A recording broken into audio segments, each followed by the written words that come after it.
কুরআন ও হাদিসের আলোকে বিশ্ব নবী হজরত মুহাম্মদ সাল্লাল্লাহু আলাইহি ওয়াসাল্লাম এর জীবনী ও অলৌকিক ঘটনাবলী পাঠ ১০১ হজরত আমের রাদিয়াল্লাহু আনহুয়ের পালা এলে তিনিও নিজের বক্তব্য সম্পর্কে কসম খান এবং পরে হাত তুলে দোয়া করেন, হে আল্লাহ! আপনি ওহীর মাধ্যমে স্বীয় মহানবী হজরত মুহাম্মদ সাল্লাল্লাহু আলাইহি ওয়াসাল্লামকে ঘটনাটির তাৎপর্য প্রকাশ করে দিন। অতঃপর সেখান থেকে তাদের সরে আসার পূর্বেই জিব্রাইল আলাইহিসসাল্লাম ওহী নিয়ে হাজির হন যাতে উপরোক্ত আয়াত নাজিল হয়। মারেফুল কোরআন ১৩ পিছে পড়ে থেকে আনন্দ উপভোগ করা।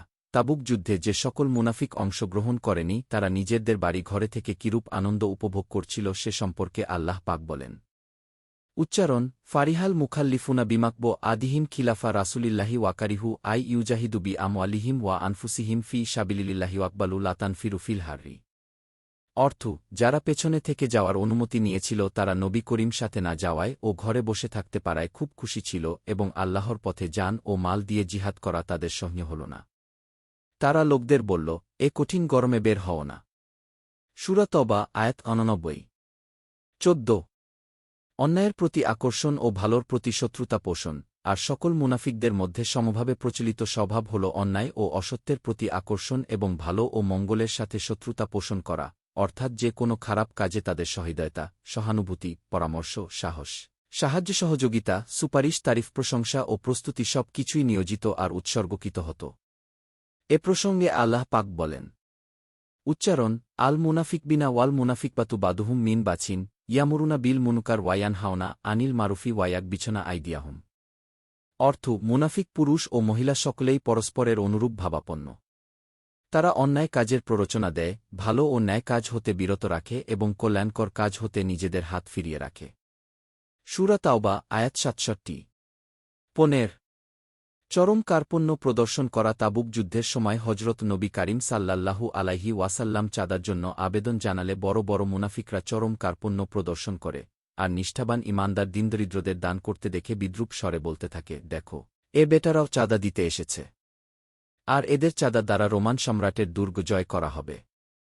তাদের সম্পর্কে আল্লাহ পাক বলেন।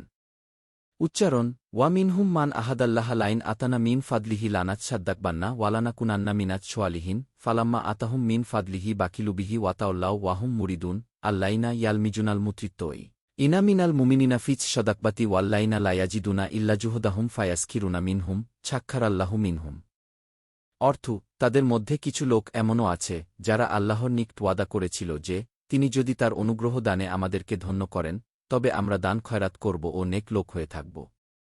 কিন্তু আল্লাহ পাক যখন নিজের অনুগ্রহে তাদেরকে ধনশালী বানিয়ে দেন তখন তারা কার্পণ্য করতে থাকে এবং মুখ ফিরিয়ে নেয়।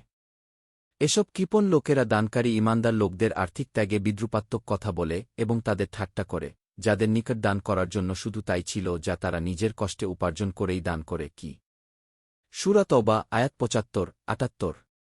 ১৬ গ্রামীণ ও মরুচারী বেদুইন।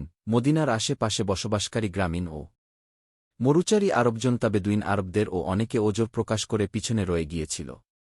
তাদের অবস্থা বর্ণনা করে আল্লাহ পাক বলেন। উচ্চারণ ওয়াজায়াল মুয়াইজিরুনা মিনাল আরাবি লিউজানা লাহুম ওয়া কাদাল্লাইনা কায়াবুল্লাহা ওয়া রাসুলাহু সাইয়ুচিবুল্লাইনা কাফারু মিনহুম আয়াবুন আলিম। অর্থ, বেদুইন আরবদের মধ্যে অনেকে এসে ওজর প্রকাশ করল যেন তাদেরকে পেছনে থাকার অনুমতি দেয়া হয়। এভাবে বসে থাকল সে সব লোক যারা আল্লাহ ও তার নবী করিম নিকটিমানের মিথ্যা ওয়াদা করেছিল। এ বেদুইনদের মধ্যে যারা কুফরি নীতি গ্রহণ করেছে তারা শীঘ্রই যন্ত্রণাদায়ক শাস্তি ভোগ করবে। সূরা তবা আয়াত ৯০। উচ্চারণ আল আরাবু আসাদ্দু কুফরাও ওয়া নিফাকবাও ওয়া আজদারুপ্লায়ালামু হুদুদা মা আনজালাল্লাহু আলা রাসুলিহি। অর্থ, এ বেদুইন আরবরা কুফর ও মুনাফিকিতে অত্যন্ত কঠোর। তাদের ব্যাপারে এ সম্ভাবনা বেশি যে তারা সে দিনের সীমা ও আইন সম্পর্কে অজ্ঞ থাকে যা আল্লাহ পাক তার নবী কারিম প্রতি নাজিল করেছেন। সূরা তবা আয়াত ৯৭।